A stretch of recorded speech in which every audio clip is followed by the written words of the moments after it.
নমস্কার। কবি বরুণ হালদারের লেখা কবিতা আমার ভারতবর্ষ।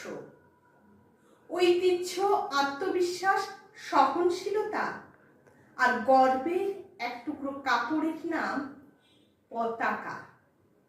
এক প্রজন্ম থেকে আর এক প্রজন্মের সব রকম ভালো থাকার নাম স্বাধীনতা। সোনার মাটির লোভে বহুবার বহু প্রতারক ছলে বলে কৌশলে রক্তাক্ত করেছে, দখল করেছে, সাম্রাজ্য বিস্তার করেছে যে মাটিতে, সে মাটি আমার মা।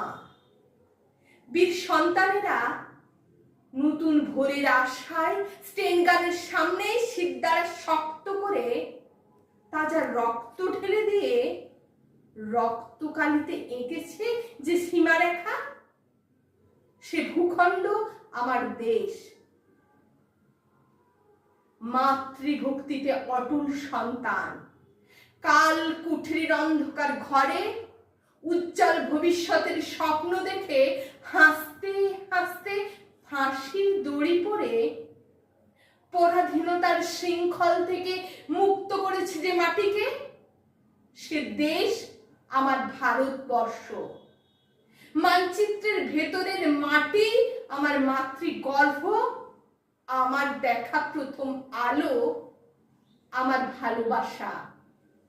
যে মাটির শস্য দানা খেয়ে, বাতাস নিয়ে, শিক্ষা সংস্কৃতি নিয়ে বড় হয়েছি, বেঁচে আছি, প্রজন্মকে এগিয়ে নিয়ে চলেছি উন্নততর ভবিষ্যতের আশায়, সে মাটি আমার মায়ের স্নেহের আঁচল।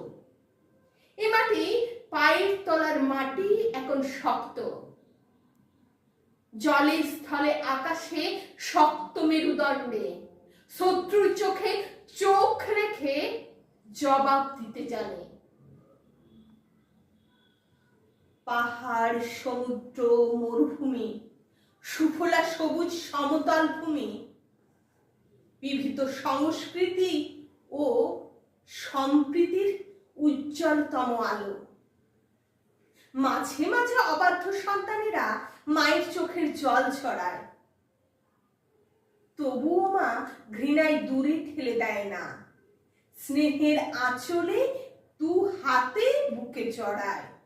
মা তো মাই হয়।